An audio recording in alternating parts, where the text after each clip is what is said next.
The blizzard had already swallowed the road when Rowan Hale saw the shape moving along the shoulder, a low, desperate silhouette against the white daylight that erased the horizon.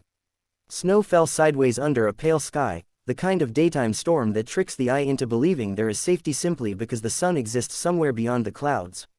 Rowan had driven these mountain routes 100 times before and survived worse overseas, yet the way the wind hammered the truck and the way the snow erased tracks behind him told him this was a test of a different kind. He slowed, heart tightening as he realized the shape was not debris or shadow but life, trembling and refusing to disappear. He stopped the truck, the engine idling like a held breath, and stepped out into the cold that bit through his gloves and memories all at once. If you believe in kindness and second chances, take a moment right now to like, comment, share, and subscribe to the channel Kind Vibes, because stories like this only live when people choose to carry them forward. Rowan was a Navy SEAL, but that label felt distant on that road, buried under layers of snow and the weight of years. He had grown up in a coastal town where storms came with salt and noise, not silence, and he had learned early that endurance did not always look heroic. Some days it looked like staying present when it would be easier to pass by. The shape resolved into a dog, fur matted with ice, ribs showing under a coat meant for summer fields, not mountains in winter. As Rowan approached, he saw more movement behind the first body, smaller shadows pressed together, and his chest tightened with a familiar ache he had learned to recognize as responsibility. He opened the passenger door of his truck, the metal groaning in protest, and waved warmth into the storm with the simplest of gestures. The dog did not bolt or bark. She watched him with eyes dulled by hunger and fear, guarding something unseen.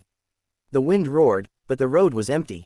Rowan crouched, letting the storm paint his shoulders white, and noticed the smallest flickers of life at the edge of the ditch. 3 puppies, barely old enough to stand, pressed against their mother, their fur crusted with snow that clung like salt to skin.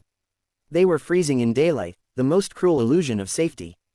Rowan knew how fast bodies shut down, how quickly hope could fade when cold decided it was time. He had trained for extraction under fire, for the careful math of risk and reward, but nothing prepared him for the simple arithmetic of 4 lives and 1 open door. He stripped off his spare jacket, the one he kept for emergencies, and draped it low on the ground, creating a bridge between the ditch and the truck. He waited, steady, breathing slow, letting the dog decide. The mother dog moved with a protective hesitation that mirrored Rowan's own scars. She nudged the first puppy forward, then the second, then the third, and each step felt like a victory earned inch by inch. Rowan kept his hands visible, his posture low, remembering that trust is not demanded but offered. When the first puppy tumbled onto the floorboard, warmth hit like a wave, and the little body shivered with relief.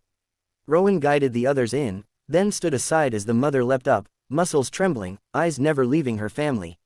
He closed the door, sealing out the storm, and for a moment the world shrank to the sound of 4 breaths finding rhythm again. Inside the cab, heat spread slowly, coaxing life back into paws and tails. Rowan wrapped them in a thermal blanket he carried for breakdowns and bad luck, and he felt the strange peace that comes when action replaces doubt.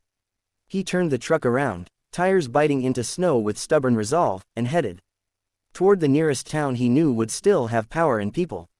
The drive was tense, white lines vanishing, trees bending like witnesses, but the warmth in the cab grew, and with it, a quiet hope.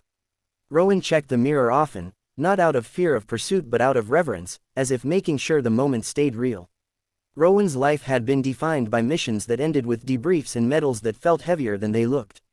He had learned to carry loss with discipline and to file grief away where it could not interfere with the next objective. Yet as the puppy stirred and the mother rested her head on Rowan's spare boot, something inside him loosened. He thought of his own father, a dockworker who taught him that strength was not loud, that the bravest men sometimes chose to stop when everyone else sped past. He thought of the faces he could not forget, the ones that returned in dreams, and how they all asked the same question about whether there had been time to do more. On that road, there was time, and he was using it. The town appeared through the snow like a promise kept. A low building with a blue awning glowed with generator light, a veterinary clinic that had refused to close even when the weather demanded surrender. Rowan carried the puppies inside, one at a time, cradling them like fragile truth, and the staff moved with quiet urgency. They wrapped, warmed, and assessed, their hands sure and kind. The mother dog watched Rowan with eyes that had sharpened, fear replaced by a cautious gratitude that felt heavier than any salute. Rowan stayed, pacing the small waiting room, boots melting snow into puddles, heart pounding as if this were the most dangerous mission of his life. The hours passed in a blur of updates and coffee cups. The puppies were dehydrated but strong. The mother had signs of exhaustion and old injuries, likely from a long road of survival that had led her here. Rowan filled out forms he had never imagined signing, his name feeling strange on paper that carried responsibility beyond himself. When the veterinarian explained that the family would recover with care, Rowan felt the kind of relief that brings tears without warning. He stepped outside into the daylight storm that had softened into falling flakes, and for the first time in years, he let the cold air clear his chest. News travels fast in small towns, especially during storms. Someone shared a photo of the truck parked crookedly by the road, doors open, snow whipping around a man kneeling in white. The image spread not because it was dramatic but because it was simple. People recognized themselves in it, the version they hoped they would be when a choice arrived without warning. Offers came in for food, blankets, foster care, and help with the clinic bills. Rowan watched it unfold with quiet amazement, understanding that kindness multiplies when it is witnessed. In the days that followed, the storm passed, and daylight returned to its ordinary hue. Rowan visited the clinic each morning before heading back to base, bringing supplies and a steady presence. The puppies grew playful, their clumsy joy filling the room with life, and the mother dog, now named Maribel by the staff, learned to rest without flinching. Rowan sat on the floor, letting fur brush against his hands, letting his breathing slow to the rhythm of the room.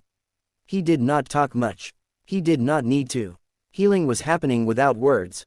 Rowan's commanding officer called him in, not for reprimand but for understanding.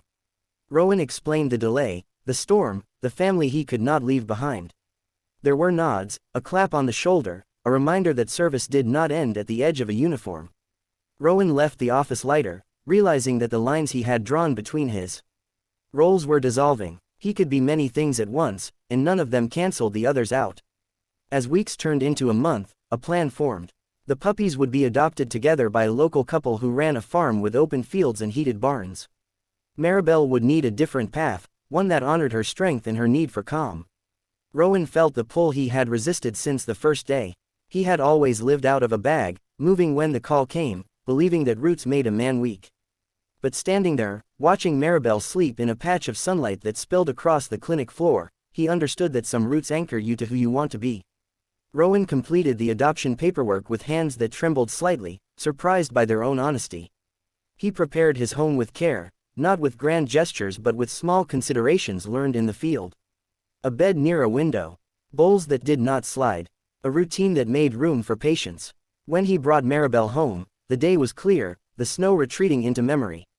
She stepped into the yard, sniffed the air, and turned back to look at him, as if confirming that this was real and not another road that would vanish. Life settled into a new rhythm. Mornings began with quiet walks under winter light, afternoons with training and play, evenings with rest that felt earned. Rowan found that his nights grew calmer. The dreams still came, but they softened, their edges blurred by the steady presence at his side. Maribel listened without understanding words, and that was enough. She taught him that survival does not always require vigilance, that sometimes it requires trust. One afternoon, Rowan drove the same mountain road, now clear and ordinary. He parked at the spot where he had stopped before and stepped out, letting the cold brush his face.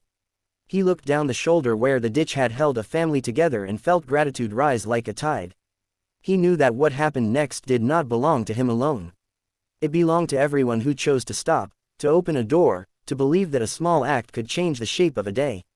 If this story touched your heart, if it reminded you that even in daylight storms there is room for warmth, please take a moment near the end here to like, comment, share, and subscribe to Kind Vibes so more moments like this can find their way to people who need them. And just before the ending, leave a comment with a simple word or a heart to show that kindness still matters.